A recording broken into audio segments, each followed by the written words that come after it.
black fog. Alexander KUPRIN, a Petersburg case. I remember perfectly his first arrival in Petersburg from his hot, lazy, sensual South. There emanated from him the very atmosphere of black earth forests, the odor of dry, sun-baked feathergrass, the simple poetry of quiet sunsets, gradually fading away behind the cherry trees of little orchards. He had the inexhaustible health of the steppe, and he was so vivid in his fresh naivete. He came straight from the station into the furnished rooms where I was living. It was winter, 8 o'clock in the morning, when in the Petersburg streets the lamps are still lit and the tired horses are dragging the sleeping nightcabmen to their homes. He would take no refusal. He wouldn't listen to any of the maids' arguments, and said, in his sonorous voice that rang through the corridor, "What are you talking about?" As if I didn't know him. "Why, he's more to me than my own brother. What next? Show me into him." We had been at school together in the South, where, incidentally, he had not finished his course. I was fond of him, not more than of a real brother. He exaggerated this in his hurry. But all the same, I was sincerely attached to him. However, though I immediately recognized his voice, with its soft and yet guttural Southern G and its provincial breadth of diapason, I cannot say that in the first minute I was particularly pleased. You know what it is when a man has been gallivanting all over the place through the night, goes to bed with his head not quite clear, and on the top of it all is faced with serious timed work for the next day. In a word, I cursed under my blankets and firmly decided, if he came in, to pretend that I was asleep or dead, like a beetle that has been placed on the palm of a hand. Easier said than done.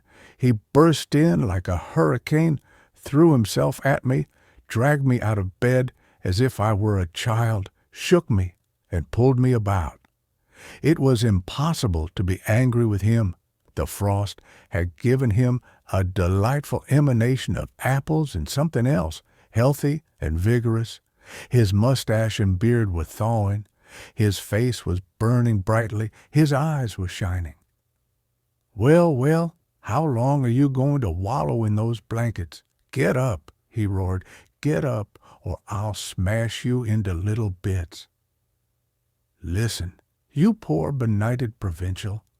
I was trying to make him feel ashamed.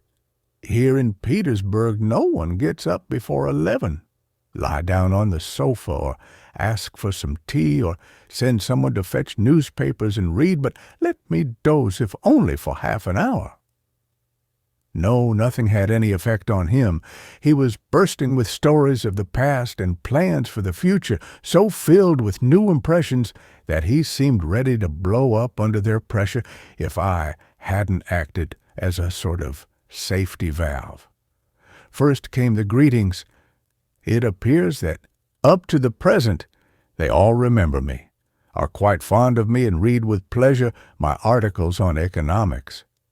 I was flattered and pretended not to have forgotten a single one of all those extraordinary names, all those Guzikovs, Lyadushenkos, Chernish, and so many other old acquaintances.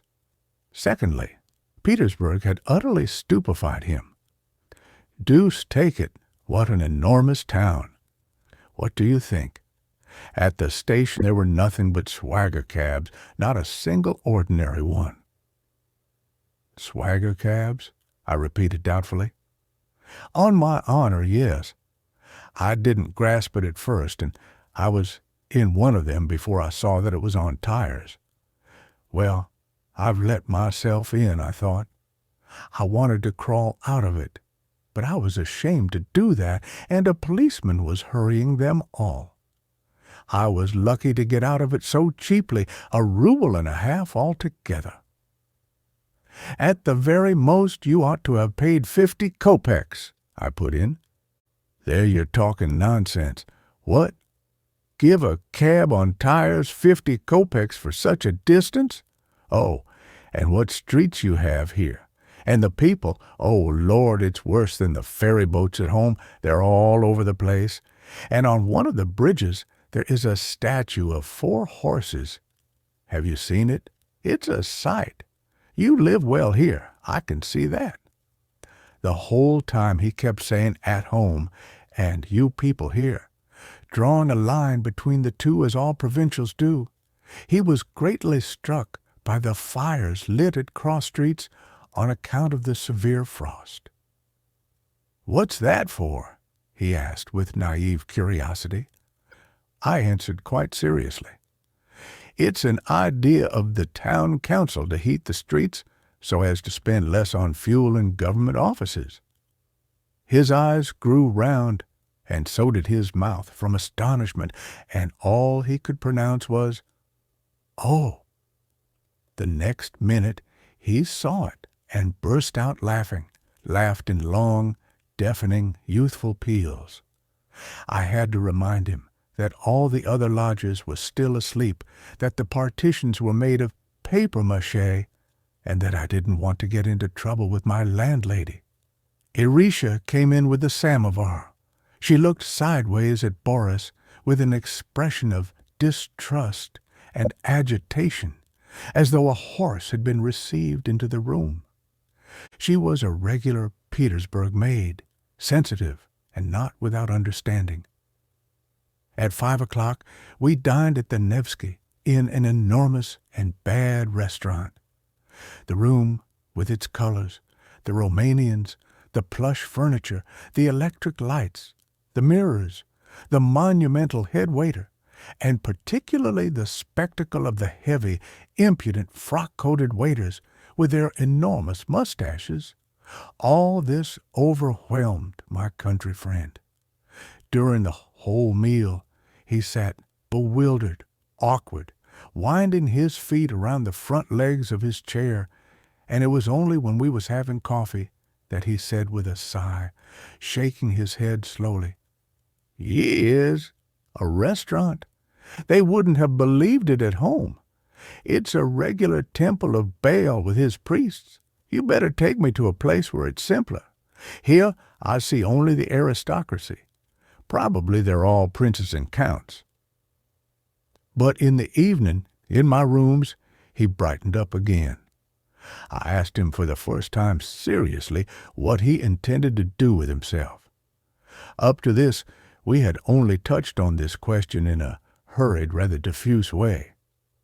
He puffed himself out like a young bantam and answered proudly, "I have come to conquer Petersburg." These very words are often uttered by the young heroes of French novelists who, just arrived in Paris, are looking out at it from the heights of some garret. I smiled skeptically. He noticed it and began with special warmth, the comic side of which was heightened by his southern accent, to convince me of the fact that he represented the gifted, large provincial South which was going to be victorious over the anemic, untemperamental, dry, capital-like North. It was the inevitable law of struggle between two temperaments, and its result is always easily guessed. Oh, one can cite any number of names: ministers, writers, painters, barristers. Beware, withered, cold, pale, dull Petersburg, the South is coming. I wished to believe him, or rather, I didn't wish to disillusion him. We dreamt a little together. Lai produced from his basket trunk a bottle of good old homemade plum liqueur, which we began to drink in friendly fashion. "Eh, what? Eh, what? Do they make in Petersburg here such old plum liqueur?" he kept asking proudly. And then scornfully, "There you are, and you still discuss." Little by little, he settled down. I established him in furnished rooms next my own, for the time being on credit, in anticipation of the trophies to be won in victories over the withered North. It is extraordinary how at once he won the general goodwill of the establishment, pushing into the background the former favorite, a poet with red curly hair who looked like a deacon in the picture.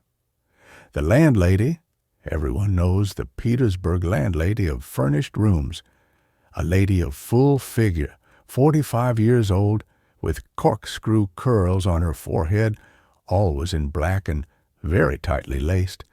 The landlady used often to invite him to her apartments in the morning to have coffee, a high honor to which many, even of the old lodgers, never dared to aspire.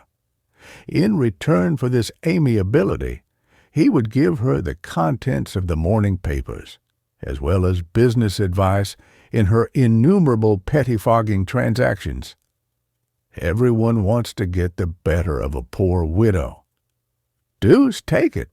Like a true Southern Russian, for all his apparent simplicity, he was a very adroit and practical fellow, with a quick comprehension and a certain benevolent shrewdness.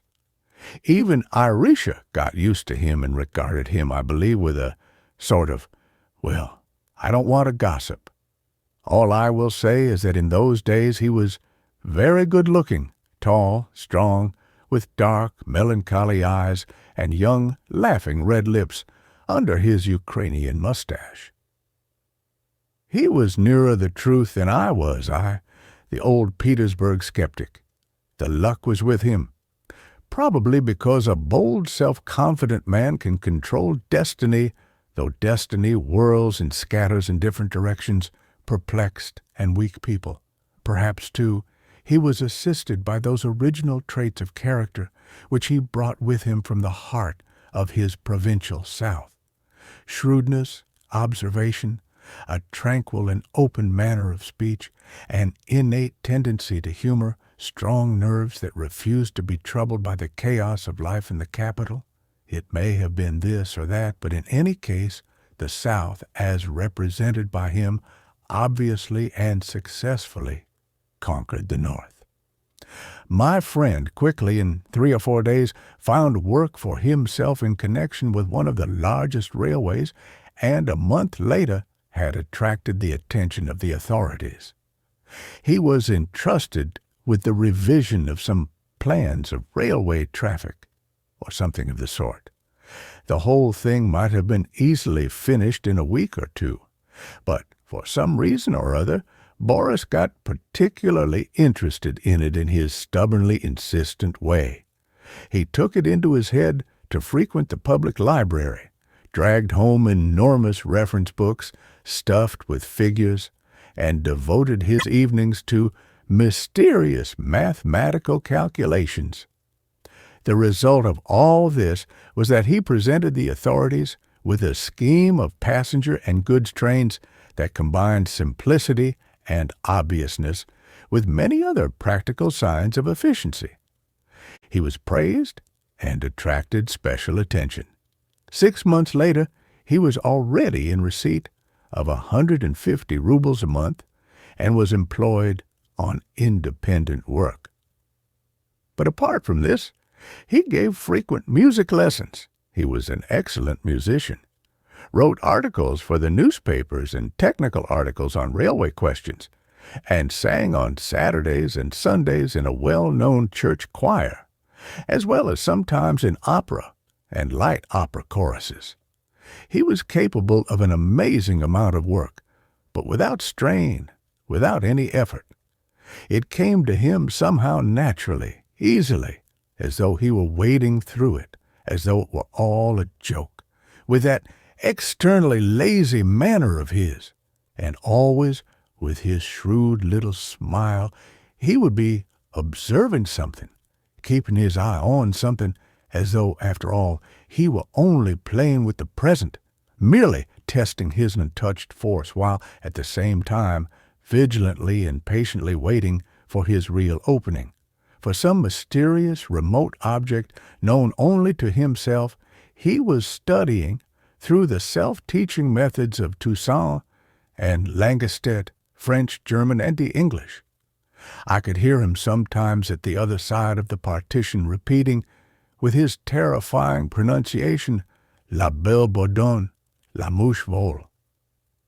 When I asked him why all this was necessary, he would answer with his sly benevolence, "Oh, it's like this.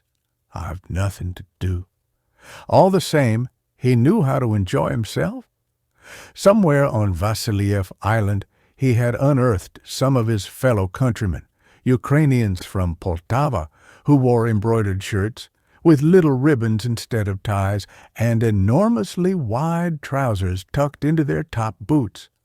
They used to smoke long pipes, would ostentatiously spit through the corners of their lips onto the floor, and had nothing but contempt for all our town cultivation. I went once or twice to their little evenings. They drank gorilka, not our vodka, but a special brand brought from down there, ate slices of pork and enormous sausages so long that one had to coil them on one's plate in 10 or 15 circles. There was singing, too, wonderful singing, extraordinarily sad and stately. I can still remember, as if it were yesterday, Boris passing his hand nervously over his long, beautiful wavy hair as he started the couplet of an old Cossack song. His voice was warm, tender, slightly vibrating, and every time that I listened to him, I experienced a tickling and throbbing in my chest, and I felt like crying without any reason. And afterwards, one drank gorilka again, and at the end, one danced the Gopak, one of the national Ukrainian dances. Boris's jacket would fly away from his immense shoulders to a corner of the room, and he himself would soar from end to end, rapping out the time with his heels, whistling in tune, and slyly raising and lowering his dark eyebrows. Hell, he became the head of this dear Ukrainian farm village tucked away among the severe parallel streets of Petersburg. There was something about him attractive, charming, irresistible, and everything seemed to come to him as a joke, as if it were merely by the way. I believed now definitely in his victory over the North, but something inexplicable, something perturbing, would never leave my soul when I thought of him. It began in the spring. Soon after Easter, which was late that year, we drove together to the islands. It was a clear, pensive, gentle evening. The quiet waters of the rivers and canals dozed peacefully beside their banks, reflecting the pink and mauve colors of the deadened sky. The young, grayish foliage of the black, century-old lime trees on the banks looked at itself in the water so naively, so joyfully. For a long time we were silent. At last, under the charm of this exquisite evening, I said slowly, "How delightful! For the sake of an evening like this, one can fall in love with Petersburg." He didn't answer. I looked at him stealthily, sideways. His face was gloomy and he had an angry expression. "Don't you like it?" I asked. Boris made a slight gesture of annoyance. "It's scenery," he said with disgust. "It's the same as at the opera. You call this nature." Well, a strange, dreamy expression had come suddenly into his dark eyes, and he began in a low, jerky, troubled voice. "There now, in Little Russia, there is the real spring. Wild berries, white hazel trees are blossoming. The frogs are croaking in the creeks. The nightingales are singing. When it is night there, it is real night, dark with dread, with mysterious passion. And what days there are there now! What sun! What sky! What is this Finland of yours?" A mixture of rain and snow, he turned away and became silent. But I understood instinctively that there was something wrong, something unhealthy at work in my friend's heart. And, in fact, from that very evening, Boris began to fret and seemed to wilt. I could hear no longer behind the partition his melodious purring. He no longer projected himself like a bomb into my room in the mornings. His usual talkativeness had disappeared. Only when conversation turned on Ukrainia would he grow animated, and then his eyes became dreamy, beautiful, and pitiful, and he seemed to be looking into the distance, hundreds of miles away. "I'll go there for the summer," he would say decidedly. "Damn it, at all events, I'll get a rest from the cursed Peter." But in the end, he didn't succeed in going there. His office kept him. In the middle of this summer, we said goodbye to each other. I had to go abroad on business. I left him sad, irritated, tired out at last by the white nights, which brought him sleeplessness and a distress bordering on despair. He saw me off at the Warsaw station.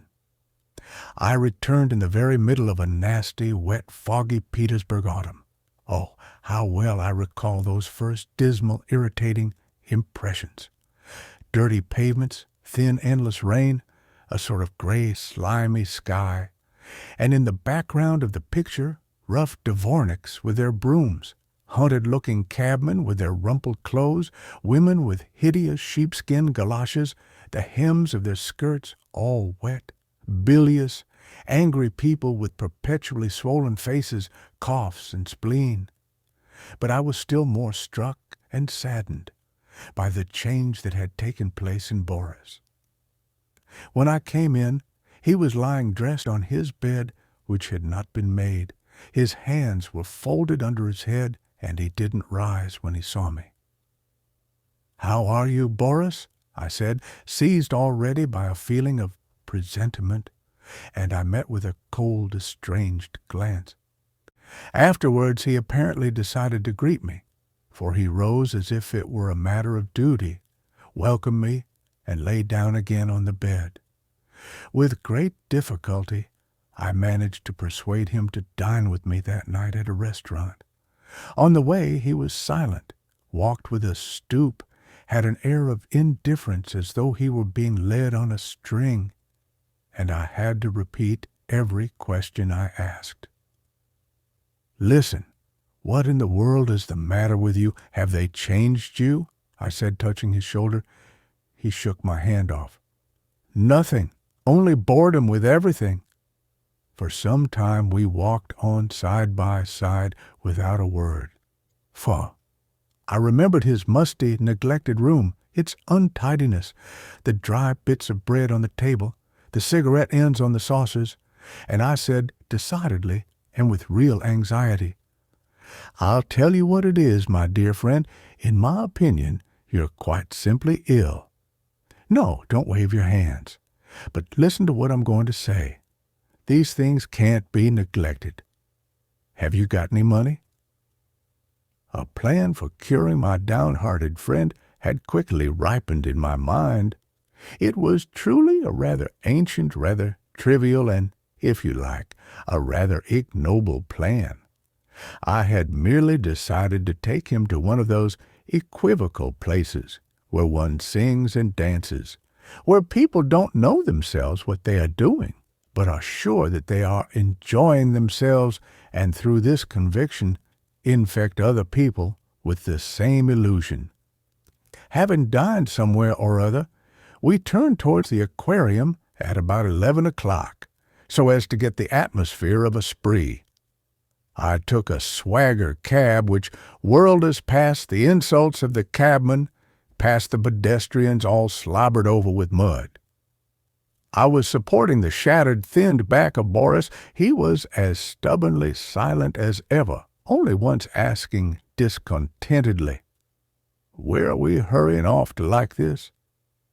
The dense crowd, the smoke, the rattle of the orchestra, the naked shoulders of the women with their made-up eyes, the white splashes of the tables, the red, brutalized faces of the men, all this pandemonium of tipsy gaiety had a quite different effect on Boris from what I was expecting. At my invitation he was drinking, but he was not getting drunk, and his expression was becoming more and more distressed. A bulky, powdered woman with an ostrich boa around her fat, naked neck sat down for a minute at our table, tried to start a conversation with Boris, then looked at him in dismay and silently hurried off into the crowd, from which, once more, she glanced back towards us. And at this glance, dread came to me, as if I had become stricken by something deadly, as if someone, black and silent, were standing close beside us. "Let's drink, Boris," I shouted above the noise of the orchestra and the din of the crockery.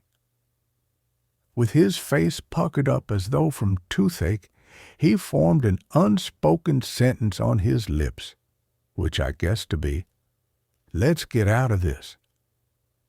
I insisted on driving from the aquarium to another place from which we emerged at dawn in the cold, dark blue twilight of Petersburg.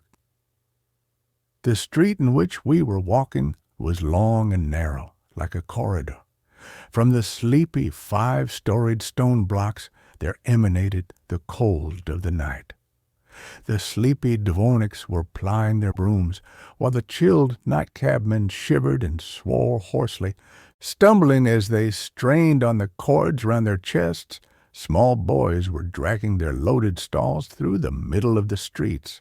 At the doors of the butcher's shops hung the red, open carcasses of repulsive-looking meat. Boris was walking dejectedly, when suddenly he caught me by the arm and, pointing to the end of the street, cried out, "There it is, there!" "What is it?" I asked in consternation. "You see the fog?"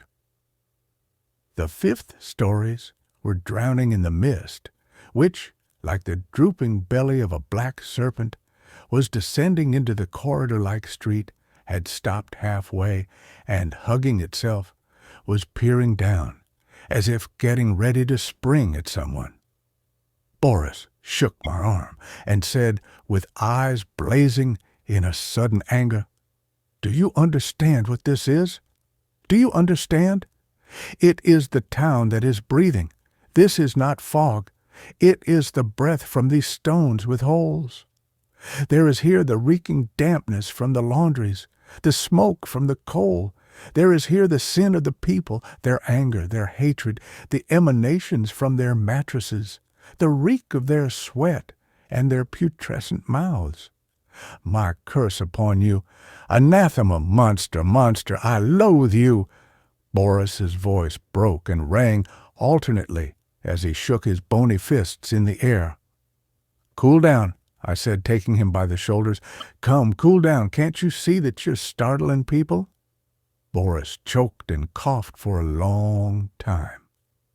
"Look," he exclaimed, his face contracted by his cough, and he showed me a handkerchief which he had pressed against his lips, on the whiteness of which I saw a large stain of blood. "It is he who has eaten me up the fog." We walked back to his lodgings in silence. In April, before Easter, I looked in at Boris one day. The weather was extraordinarily warm. There was a smell of melted snow, of earth, and the sun was shining bashfully and timidly as a woman smiles when she is making friends again after tears. He was standing by the opening of the double window, breathing in the spring air. As I entered the room, he turned round slowly, and on his face there was a kind of tranquil, appeased, childish expression. "It is nice now at home in the government of Poltava," he said, smiling, by way of a greeting. And suddenly it came home to me that this man would die soon, perhaps even that very month. "It is nice," he went on thoughtfully, and getting suddenly animated, he hurried towards me, seized my hands, and said, "Satchenka, dear, take me down to my home. Take me, old man. Won't you do it?" "But am I refusing? Of course we'll go." And so, just before Easter, we started on our journey. When we left Petersburg, it was a damp, cold day, and over the town a thick black fog was hovering, that same black fog which had poisoned the soul and eaten the body of my poor friend. But the nearer we came to the south, the more excited and joyful my poor Boris became. The spring seemed rushing to meet us, and when we caught our first glimpse of the white-dabbed little huts of Ukraine, it was already in full bloom. Boris could not tear himself from the window. All along the line, large, simple flowers bearing the poetical name of dreams blossomed in blue patches. Boris told me with ecstasy that in Little Russia one dyes Easter eggs with these flowers. At his home, under the blue caressing sky, under the full but not yet hot rays of the sun, Boris began to revive quickly, as if he were recovering with his soul from some low, clutching, icy nightmare. But bodily he grew weaker every day. The black fog had killed in him something vital, something that gave life and the desire to live. A fortnight after his arrival, he was confined to his bed. All the time he had no doubt that he would soon die, and he died bravely and simply. I was with him the day before his death. He pressed my hand hard with his dry, hot, emaciated fingers, smiled caressingly and sadly, and said, "Do you remember our conversation about the North and the South? It's long ago now. Do you remember it? Don't imagine that I'm eating my words. Well, I admit it. I have not withstood the struggle. I have perished. But after me others are coming, hundreds, thousands of others. Understand, they must win the victory. They cannot fail to conquer, because over there the black fog is in the streets, in the hearts, and in the heads of the people, and we come from the exulting South with joyous songs, with the dear bright sun in our souls. My friend, people cannot live without the sun." I looked at him attentively. He had just washed and had combed his hair flat back over his head after moistening it with water. It was still moist, and this gave his face a pitiable and innocent and festive expression behind which one detected all the more clearly the proximity of death. I remember, too, that he kept looking attentively and in apparent astonishment at his nails and the palms of his hands, as though they were strange to him. The next day I was called hastily to his bedside to find not my friend, but only his body, which was passing unconsciously in a swift death agony. Early that morning he had asked to have his window opened, and it remained open. Into the room from the old garden crept in branches of white lilac, with their fresh, elastic, odorous flowers. The sun was shining. The blackbirds sang out their madness of delight. Boris was becoming quiet, but in the very last minute he suddenly lifted himself up and sat on his bed. An insane awe showed itself in his wide-open eyes. And when he fell again against the pillows, and after a deep sigh stretched himself out with all his body, as if he wanted to stretch himself before a long, deep sleep, this expression of awe did not leave his face for a long time. What had he seen in that last minute? Perhaps to the eyes of his soul there had outlined itself that bottomless, perpetual black fog which inevitably and pitilessly absorbs people and animals and the grass and the stars and whole worlds. When they were laying him out, I could not bear to see his terrible yellow feet, and I left the room. But when I came back, he was already lying on the table, and the mysterious little smile of death lurked peacefully round his eyes and lips. The window was still open. I broke off a small branch of lilac, wet and heavy under its white clusters, and placed it on Boris' breast. The sun shone joyfully, at once tender and indifferent. In the garden the blackbirds were singing. On the other side of the river the bells were ringing for the late church service. The end of the story. Subscribe to listen to more incredible audiobooks. We upload audiobooks that have amazing stories and cultural value. Stay safe and keep listening.